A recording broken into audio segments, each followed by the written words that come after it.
welcome back to Crime and Cocktails. I'm Willow. I have a new case for you and a new cocktail. We are now moving into the vodka cocktail. So if you are new here, don't forget to like, comment, and subscribe. And let's just get into this week. All right, so this week we are going to be discussing the case, the disappearance of Brian Swanson. And I'm so excited because we're going to be making Moscow Mules. Yay! Moscow Mules are one of my favorite drinks because it's not too strong and it's good, you know? It's just a good lighthearted drink. So, I've never made one myself before, but I'm very excited. So what you're gonna need is a bit. I have the recipe right here. So, 1.5 ounce of vodka, some limes, and ginger beer, and that's it. So it's gonna be easy, and we're just gonna get started. So Brandon Swanson was born on January 30th, 1989 in Marshall, Minnesota. He was going to a community college in Canby, Minnesota, which was about 30 miles away from Marshall, so it wasn't that far, and he was enrolled in the wind turbine program. So our story begins on May 14th, 2008. It was the last day of the spring semester, so Brandon was going to be going home, but before that he wanted to have a little celebration with his friends, so they decided that they were going to go to a party in a nearby town of Lind and go to that party, and then he was going to make the 30-minute drive home. So they went to the party in Lind, they went back to Canby, and around midnight is when he decided to head home. And this ride was pretty easy. He was pretty familiar with it. He made the drive back and forth quite a bit. And it was literally one straight shot. It was just along Highway 68. So it wasn't like you were getting on this freeway, getting on that freeway. It was just like one straight shot. A little bit into his drive, Brandon actually got into an accident. A little one. He ran off the road into a ditch. He wasn't hurt or anything. He just could not get his car out. He tried numerous times, he just could not get it out. So he called a couple friends, nobody was answering. I guess it was pretty late at that time, but I mean, they were out partying. So none of his friends answered, so he made the decision to call his parents. And that was, like I said, at about 1:54 a.m. So he called his parents. He said that he told them what had happened. He told them that he wasn't hurt, he just could not get his car out. But he said that what he thought he could see lights of the nearby town of Lind. He thought he was near Lind. So he told his parents where he was, and so his parents said, of course, they'd be right there. So they drove to where Brandon said he was, and they could not find Brandon. They thought maybe he gave them the wrong direction, so they called him, and they were on the phone, and he was getting frustrated because he was like, no, I gave you specific directions, like this is where I'm at, I know where I'm at, I see the town, this is where I'm at. You guys must have gone somewhere else. So they're going back and forth, and Brandon's parents are like flicking their lights, honking their horn, and Brandon can't hear them. And so Brandon goes back to his car and starts doing the same thing, and the parents can't see them. So like they know they're in two different places because this road has no lights. It's very deserted. So like even if in the distance they were like farther down, they would be able to see the lights, they would be able to hear the horns. So they clearly were not in the same place. So at this time, Brandon was getting frustrated. Brandon was like, I don't know where you guys are at. I gave you specific directions. And his parents were like, you know, just calm down. We'll find each other. And this is when Brandon comes up with the idea to walk into the town. So he said, I can see the lights. I can just follow the lights and we'll just meet in Lind. And his parents agreed. I don't know if that was the best idea, but you know, that's what they did. So Brandon's dad drops off Brandon's mom at the house. There's some like, when I was researching, some said that she got dropped off, and some say that she kept on with him, but for, you know, right now we're just gonna say he dropped her off and he went into Lind. So Brandon and Brandon's dad, Brian, were on the phone the entire time. Brandon was just pretty much narrating what he was doing. He was like, okay, I'm cutting across a forest area for a shortcut. I hear water, you know, it's pretty rocky over here. Just like narrating it so his dad can know where he's at. But his dad pretty much had no idea where he was at because clearly there was like miscommunication on both sides. So about 2:30 a.m., Brian's still listening, Brandon's still talking, just narrating his walk. And this is when he hears Brandon go, "Oh shit," and the line goes dead. And Brian immediately starts panicking because that does not sound good. And so he calls his son multiple times and it goes straight to voicemail. So this means either it's broken, it's dead, you know, something happened to his phone because it's not ringing. So this is when he kind of panics and he goes up and down the street trying to look for him, places that he thinks he would be, because right now he technically has no idea where he's at. I mean, Brandon was narrating, but they clearly have miscommunication and he has no idea where he's at. So he starts to panic when he's going up and down the road and he can't find him anywhere. And so this is when he calls his wife.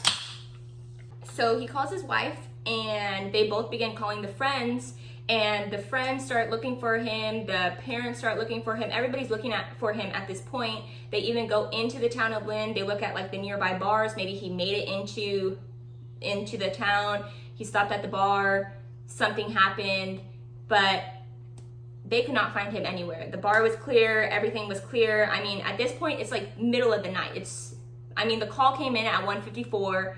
At 2:30, he heard the "oh shit" comment. So this was like hours into the night. So nobody was really up. So then at 6:30 a.m., they figure something happened to Brandon. The parents are panicking. So they called the police. And the police, it gets me so frustrated because when you try to report a missing adult, it's a huge thing because police think, oh, well, they could have just ran away. They're adults. They make their own decisions. But like, parents know. Parents know. So, like any other case, the police were like, he's an adult. I don't, let's just wait until like some unusual behavior happens, or like it's been a day or so. But Annette, Brandon's mom, knew there's something happening. Something happened to my son. Please listen to me. And I think the alarm bells would have gone off when he said, "oh shit," and the line went dead, but I'm no police officer. Anyways, so the police finally listened and they launched an investigation. They put a missing persons report and they started searching. They looked at any roads going out of Lind, any roads coming into Lind, and they realized Brandon was not in Lind, and neither was his car. So when the sun came up finally, they looked at his cell phone records, hoping that they would get some sort of indication of where he was at, like his last known location. And this is when they realized that Brandon was not in Lind.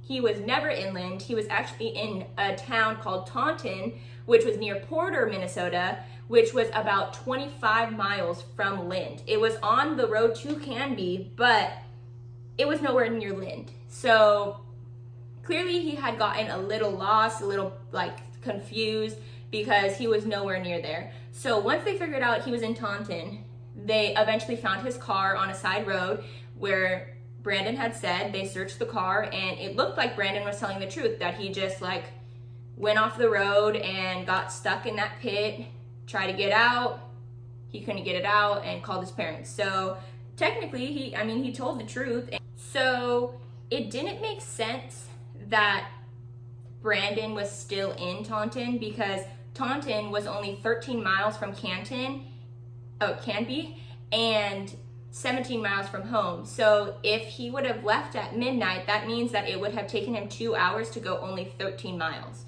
So something wasn't right there. And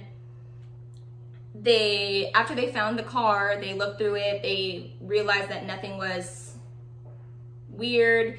They realized that Brandon was telling the truth. Everything lined up, but they just could not find Brandon. All right, so during the investigation, they had gotten bloodhounds. They had gotten helicopters, and the bloodhounds actually followed Brandon's scent 3 miles into the Yellow Medicine River, and it stopped. So this doesn't necessarily mean he drowned. Like, he could have easily went through the water and gone on the other side, but they didn't want to rule out that possibility. So they knew that if he would have slipped, he would have drowned. His body would have been recovered somewhere in that river, if not right there at the end of the river. So they didn't find anything in that Yellow Medicine River. They didn't find any signs that he did drown. So the official search ended a week later, but his family and friends continued to search. They focused on the Mud Creek, a part of the Yellow Medicine River, and the case was handed over to the Minnesota Bureau of Investigation, and they searched as well in that Mud Creek area, but nothing was ever found, like, not at all. So the investigation kind of closed, but they would search that particular area periodically over the next few years. But that's pretty much it. He was never found. They never found him in the river. They never found him in the nearby location. Like, he literally disappeared out of thin air. He said, "Oh shit, bye," and he was gone. All right, so now we're gonna go over some theories. Sorry if you can hear some construction in the background. I tried to close the door, but you know, it's still there. So the first theory is that he staged his own disappearance.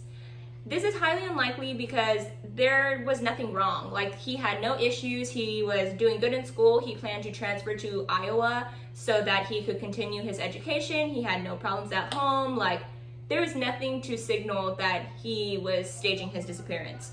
So the second theory is that Brandon accidentally got hit by an oncoming car, and the driver got scared and hit his body, which is also a little unlikely because we would have found a body, and the road that he was on was pretty remote, so like nobody was going up and down, and it was late, so like the possibilities of that happening were pretty low. So the next theory is a farmer accidentally shot him because they thought he was trespassing. Since he was on a farmland kind of road, like a back road, there was a lot of farms, there was a lot of trees, there was a lot of just like plain ground, and a farmer may have not seen him because that road was not well lit and shot him thinking that he was like trying to rob them or something. I could see this as a possibility, but like people were questioned around, and how long could you like keep a body? Like, you could say like it was an accident, you know, I think it would have come up, or like somebody would have figured it out by now. So I don't know about that theory, but that's just another one. And then the last one being like it just was a tragic accident. Like, he fell and he got hurt, or you know, something of that. Like, he could have fallen into the river. But the thing with that is you would have found a body. Like, even if it was a tragic accident, which like all points lead to that, like he kind of fell or something, but like, where is his body? Like, it doesn't make sense where his body would be. So, I mean, I think that it was a tragic accident, but the body was never recovered, so I don't know. And then the investigators couldn't rule out the possible idea of foul play because, I mean, although it was on like a desolate kind of back road, that also could play into the advantage of somebody trying to like rob him or hiding in like the trees, you know, just an opportunity.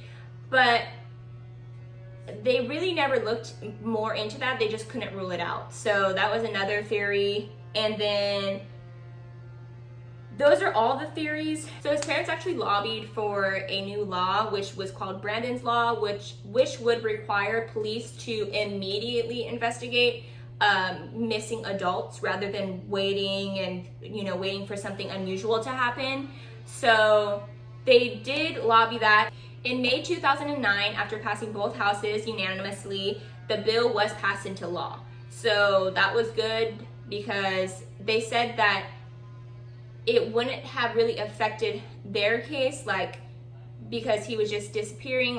There was nothing that would have led them to believe that like somebody killed him or something. So it wouldn't really have helped in their case, but they knew that there were plenty other cases out there that adults have gone missing and police made the parents or the family or the friends wait for like X amount of days after, and that could have been like prime time to find their missing loved ones. So that's the case. Brandon Swanson has never been found, and there's really no updates or anything. And yeah, so let's try this drink. I'm very excited. I even got a glass and all.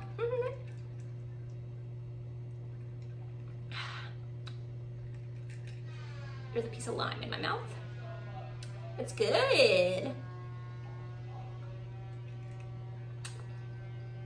I probably didn't need the whole can of ginger beer. So that a spectacular Moscow Mule said 1 can of ginger beer, so maybe a little less, but it is good. It is really good. And they're so easy. You literally need 3 ingredients and ice, if you count 4, if you count ice. But that's it for me this week, guys. Next week, I will be in New York. So I pre-filmed for you guys, so you will have a case next week, and I will see you guys in my next video. Cheers, guys.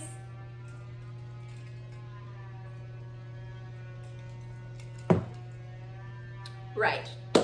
Don't forget to like, comment, and subscribe, and I'll see you next week.